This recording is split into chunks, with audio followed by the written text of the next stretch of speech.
Um, Earlier we were talking about. Of I'm many. sorry. Go ahead. This is gonna be like one of many I'm gonna be doing. I've got another one that I had to reschedule because of like Thursday I'm doing a national anthem gig, so I didn't want.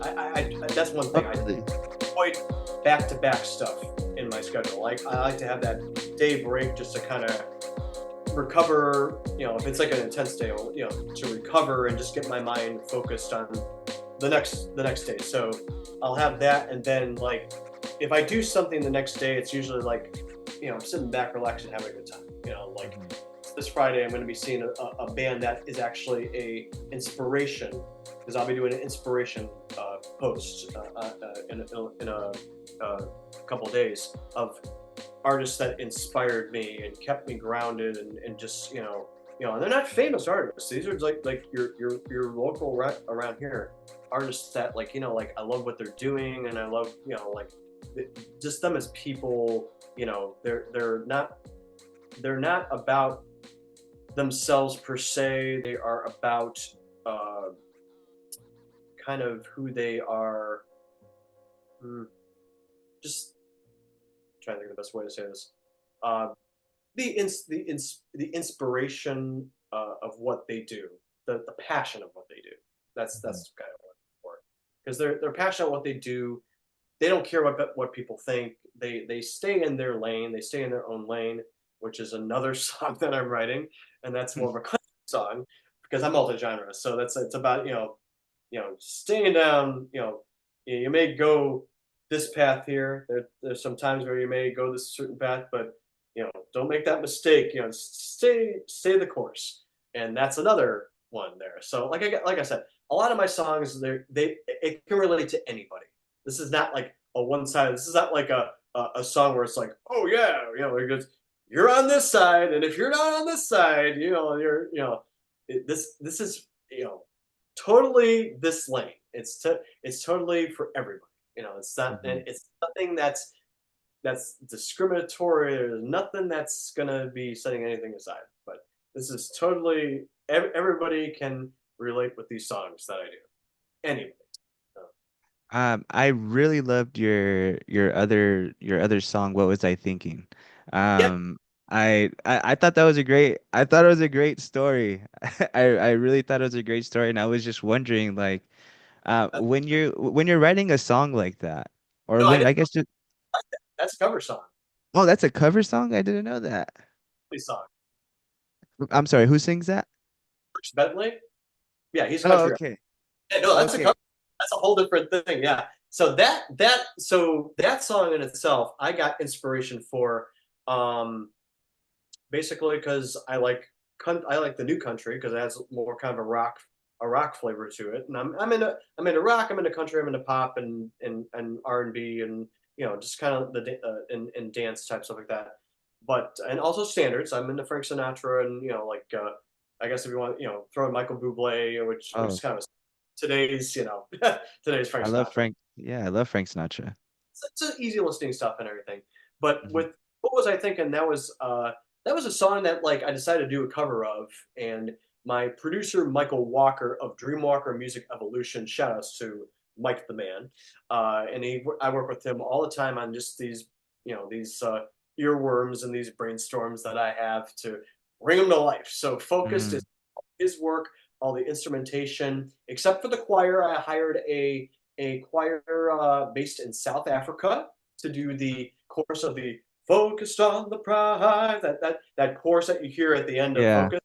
It's a hired choir that I hired all the way in South Africa of a that's guy that's awesome. a producer, and I talked with him through Fiverr and said, like this is what I'm feeling. Get your voices to do this, and just like as a big echo. And I sent him the basically the final MP3 of it and say, put your chorus right in here, and we'll plug it in there. And he sent me the wet and dry mixes of it, and the rest is history. And he's awesome. He does all these different beat productions and vocalists that he can hire there, and getting all the singers in his studio to do this. And it's really cool to be able to do that, because like when I did Focused, it was like I want to put something in there that just adds an extra flavor to it, and that right there really just was kind of like the icing on the cake. and the cherry on top, if you want to call it that. But getting back to what was I thinking? So what was I thinking was a cover idea that I wanted Mm. to do, and I wanted to throw like some cover music. So that was the first release that I ever did, and I wanted to make it different than like with covers that you hear. It's like anybody can cover it to the T, but I wanted to add my own flavor to it. So instead of it sounding country, I made it sound more rock. So it was that Yeah. rock. So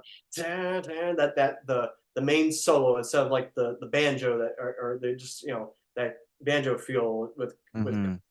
the modern. Now it's more kind of got that edge to it, which I wanted. And I said, it's with the guitar solo that you hear, that's that middle bridge, that breakdown section.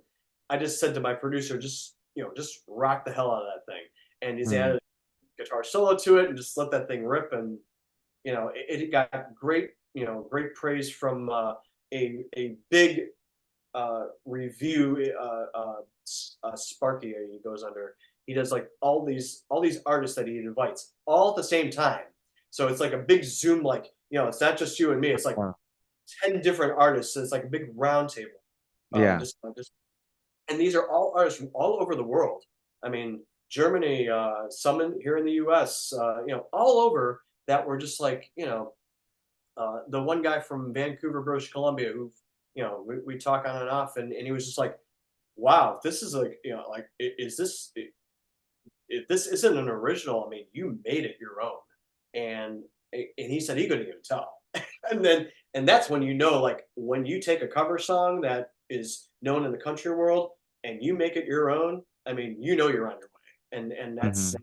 that's one of my goals. Like I hear a song, I'm like, like I'm big into Jason Mraz, so like I feel like dancing is a song that I do, and I wanted to kind of make it a little bit my own and just kind of change a couple of rhythmic things here and there, and just kind of add some boogie elements to it, and hey, you make it your own, and that's I think the challenge for most artists is like with cover songs, you got to make it your own somehow, and Hmm. 'cause you're this same song is done by so many different artists, and like some catch your ear, they're earworms, and wow, good example is Bad Wolves, who did Oh their yeah.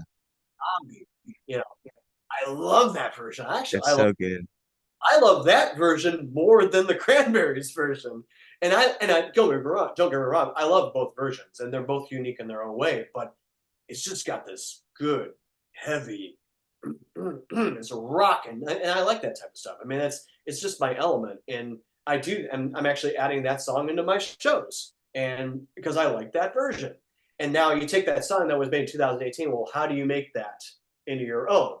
So where the lyrics are, it's the same old theme. I just repeat, it's the same old theme in your head. So that way, it's not like in 2018 because 2018 is already passed. So it's taking like little things like that to make it your own. So it could be like a little small lyrical change, or it could be a rhythmic change, or it could be a melodic change where you're adding a little bit of a spin off a melody. So you can do many different ways with music, and it's art. Music's an art.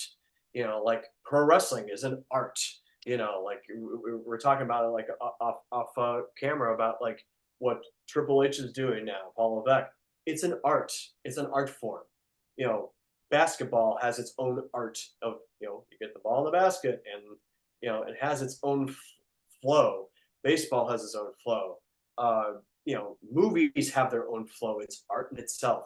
So that's one thing I think we tend to forget is this is art, and art is very subjective. It can go anywhere you want. You know, it's what you can do. When you come up or when you start thinking, okay, I'm gonna write a new song, does the music usually come first, or do the lyrics usually come first for you, or is it kind of like a little blend of both? It's a little bit of a blend of both. I go with the Max Martin effect, which he tends to write the music first, and then the lyrics come. So for me, I have a melody in my head that if I'm for example, if I'm just kind of this is like improvising on the spot I'm doing right now. So like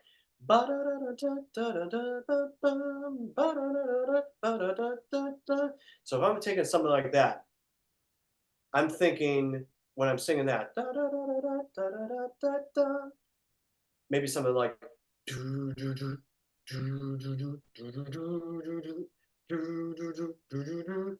That I thought completely off the top of my head. That was not Mhm. predetermined or pre-written or anything like that. And that's music improv, improvisation and getting used to doing stuff on the fly strengthens you as a musician.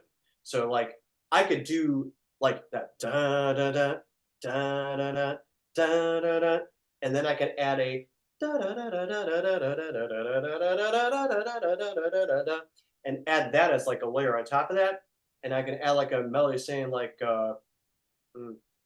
here I am going all the way, ba da da da da da da da da, and then you're just taking kind of a music idea and then you could tweak things. Like for example, like I went da da da da da da da da da da, or I can go da da da da da da da ba ba ba da da da. I can do like a rhythmic thing, or I can go Mhm. ba da ba da da da da da da ba da ba da da da da da da. You know, does the melody have a rise and fall? I can take like certain sections and do it that way.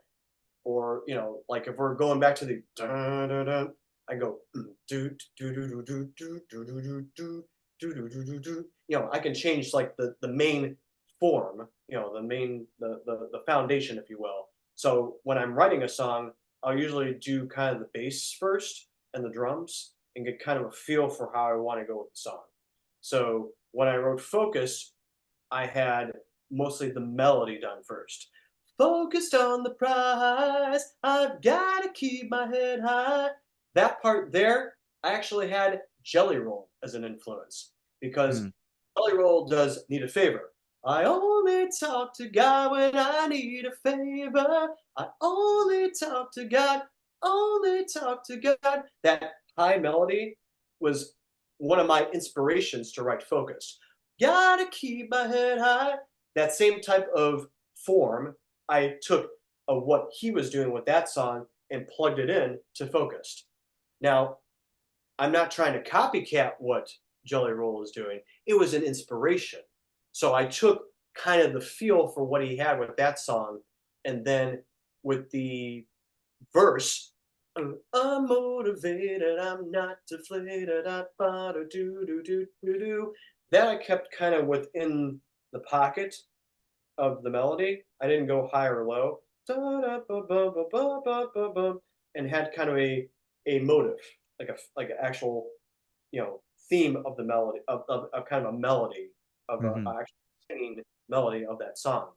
So in the creative process, I usually work on the instrumentation first. But it does vary, like you said. I mean, it could be a melodic idea I have, or it could be an instrumental thing I have. Now, with this new song, Miracle, uh, I started probably more melodic, I think, at first, but then I put in the instrumentation part of it. So I don't want to spoil anything because Mhm. this is not it's not Oh, live yet. definitely. Yeah. We revisit, I'll tell you how I got to that point. But Mhm. you know, musically, I think that's where most of my creation comes from. Kind of like I said, the Max Martin effect, where you start off with the instrumentation. So I'll start off with the instrumentation, like if it's a drum pattern, or if it's a bass pattern, or if it's a melodic pattern, and then I'll just kind of tweak it as I go because what I have one day doesn't resonate the next day. So, for example, if I'm working on a project and I put it to bed for the day and I come back, 24 hours later, I'm like, I'm starting to feel this now. So I'll start putting that in there. And Mhm. then it builds and it starts building more, more, and more. And I think that's where, like, the more I start writing songs, it's like, you know what? Like, that's I said, you step back and you say, okay, that's good, but I think I could do that a little better. And for me, I'm a natural perfectionist by nature, so that's very difficult sometimes. But when I'm in the studio, it's for me, it's a very perfectionistic nature. I like to like when I'm doing the vocal takes. If I'm not liking what I'm feeling, I do it as many times as I need to until I say, okay, that's good. Send it over to my producer, and it's like, this is what I got here. And if there's anything that needs to be tweaked, or if anything that he hears that might be a little better. He'll shoot it back to me, and then I'll replug it in. So it's mostly kind of back and forth because I'm over in the Sarasota Bradenton area. He's in the greater Atlanta area. So Hmm. so it's a 2 hour difference from where we're at. But I go to in studio work as well. Uh, but we're getting, for me, I don't have to go there as frequent because I've got my studio here that I can do at least on the vocal end. And I mean, he can do Zoom, but it's much better to be in person because I'm able to say, all right, here's what we're going to do here. Let's edit this part here. Let's do this guitar part this way. And it really is a team. And that's another thing for any people that are starting music. You got to have a team. You have to Hmm. have people that are you can trust, that are by your side always, that are open to suggestions, that are not going to criticize you, that are there to help you.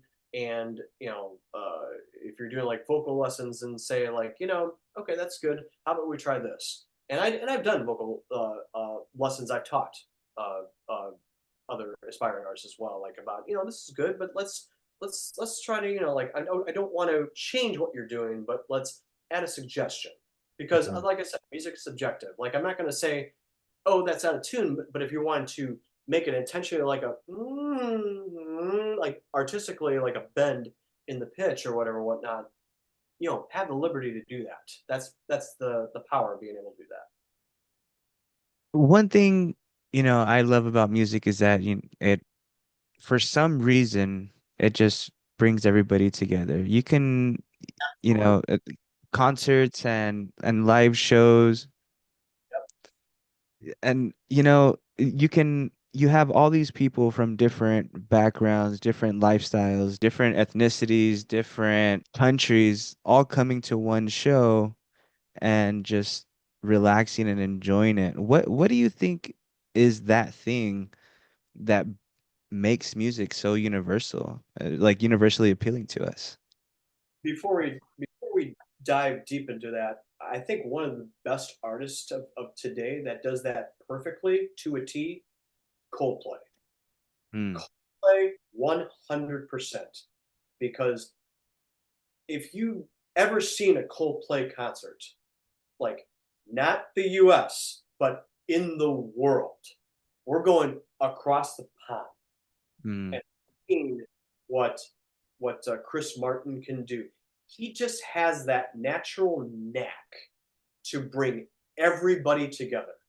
And then you hear what the song "Fix You," where the thousands and thousands of people are going singing along, and it's heaven.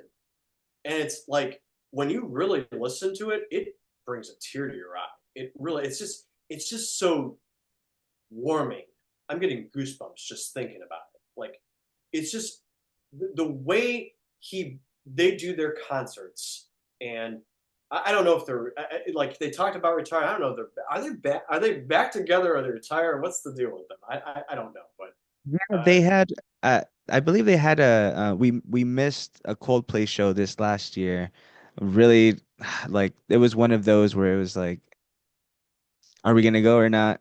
And we just decided no, we'll just won't go. But I've been able to watch like a live show back when Fuse and like MTV hits, like they had those extra channels where it was like live performances and they would show concerts, and I was able to see a Killers concert, and one of my favorite songs is actually All These Things That I've Done, or All These Things I've Done, and I could just imagine being in the crowd for that song. Like, oof, that's giving me goosebumps right now just thinking about it. when you go to an artist that you really really like, I mean, uh, like I said, like Coldplay by far. I mean, there's I would say in that realm on a worldwide, there's probably two artists. Like I'm not a big fan of hers, but I can respect what she's doing. Is Taylor Swift. Hmm. With Taylor, like I actually, this is really cool. So my producer and his wife know her former manager, Rick Barker. And Hmm. Rick is based in Nashville, Tennessee. And Rick does his thing where he helps develop, well, he helps get independent artists off the ground and Hmm. getting them to have followers. Which one of these days I want to meet Rick. I 100% respect for Rick. Rick is one of those guys that he can connect with anybody, willing to help you if you're willing to put in the work. Now, I'm not a Taylor Swift fan. I'm not. I don't particularly care for her music. That being said, I am not disrespecting Taylor or what she's done. There's a difference. I don't care for your music. Like some songs I like, but I'm not a die-hard Taylor Swift fan. But I can respect what she's done for the music industry. Hmm. Just like there may not be Coldplay fans. Like there may be some people that don't like Coldplay. I happen to like Coldplay. I respect what they're doing in the music industry. Like I'm not a big rap and hip hop artist like Travis Scott, who did his thing last night on the Raw on Netflix in WWE. I mean, I'm not a big Travis Scott fan, but I respect what he's doing in the music industry. See what I'm saying? It's not, Hmm. I don't have to be a fan of your music, but I respect what you're doing in your genre, in your place in the music industry. And there are artists out there, and I don't want to get political, that are independent, like Tom McDonald, who is in his lane, regardless of what you think of him, but I respect what he's doing. Now, that's not to rub people the wrong way. Don't get me wrong. I'm not trying to rub people the wrong way, but I respect what he's doing as an artist because he's expressing what he feels. Me as an artist, I express what I feel. And that's why I aim for the positivity of everything because my music can resonate for anybody. But in a case of Tom McDonald or anybody else, they resonate to a certain audience. And that's okay. Music's very subjective, and that's okay. We want to have that. We want to have it be what you feel is what you feel, and what it is what it is. And there's nothing wrong with that. But I would say, like, uh, the impact around the world, yeah, Coldplay for sure, Taylor Swift for sure. Metallica on the rock edge, the metal thing. I'm a diehard Metallica fan. Love Mm. those guys. They make their mark. I mean, you see the followers. It speaks for itself. Bruno Mars, you know, I mean, he's one of my favorite artists. I do a lot Yeah, of it. me too.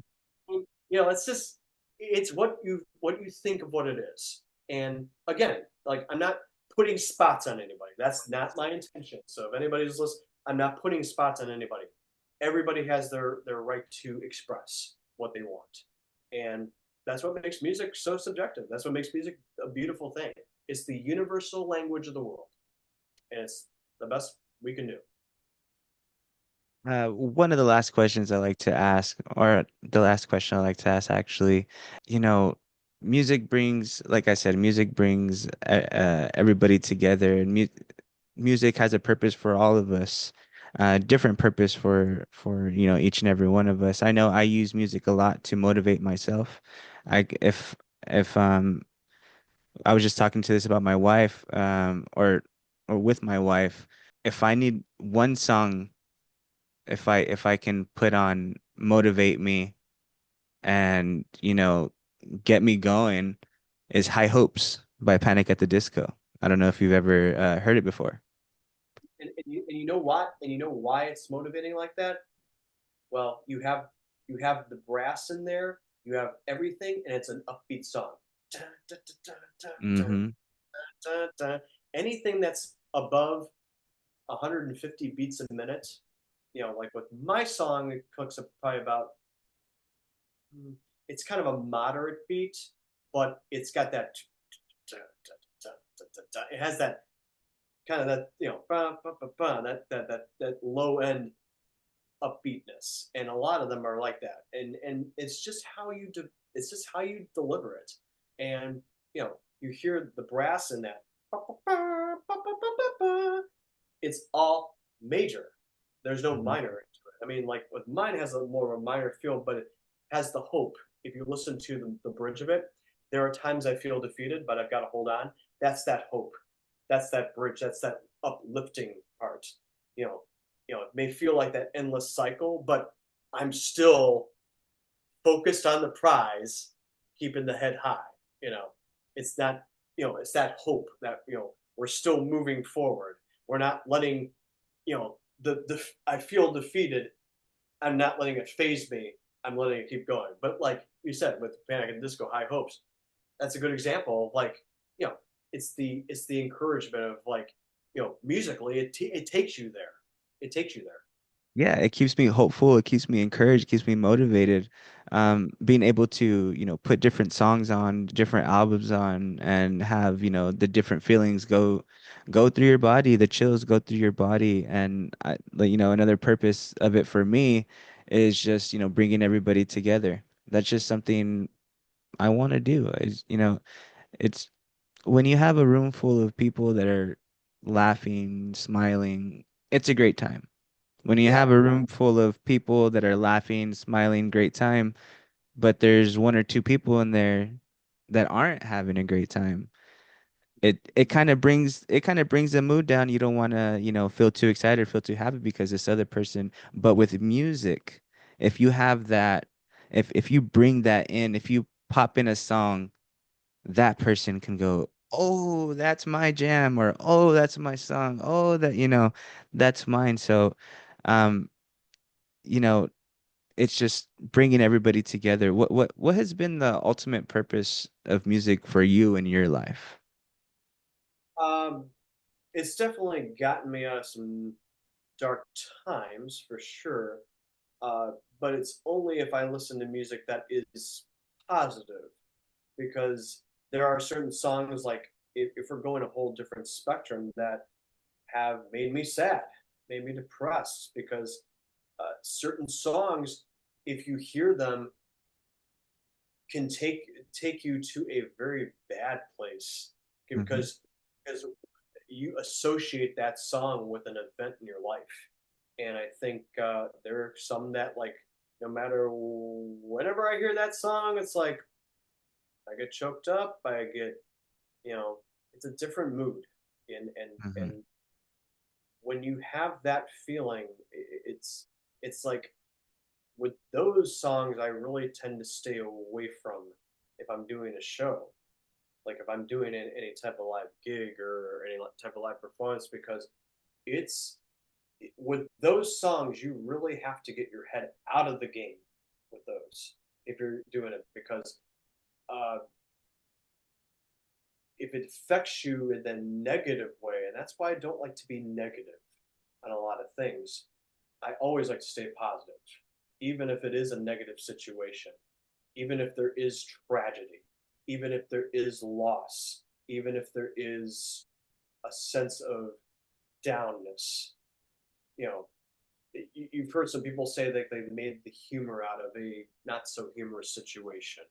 Uh, I think those people uh, have the better part of it. They have the better outcome and the better thought process of it, because it gets them out of the dark moment of it. It brings them up. It brings them in a sense of it's a sad moment, but like suppose if you lost somebody, like be it a death in the family or a loved one that you lost or whatever. Yeah, it's a sad moment, and but you also want to think of the happy times. You want to think of the good times, why they were important in your life. And, there are a lot of people, like a good example is I lost my mentor of over a decade plus. His name was Daryl Flynn, who was, part of the Barbershop Harmony Society. And I worked with him as a track client. And it was very sad news to hear, but Hmm. it was natural. I think it was natural causes. It wasn't anything like cancer or anything like that. But uh, he lived a very long life. He was 89. And Mm. I, with my mentor, it was a sad thing, but I always thought the positive. He was always very happy.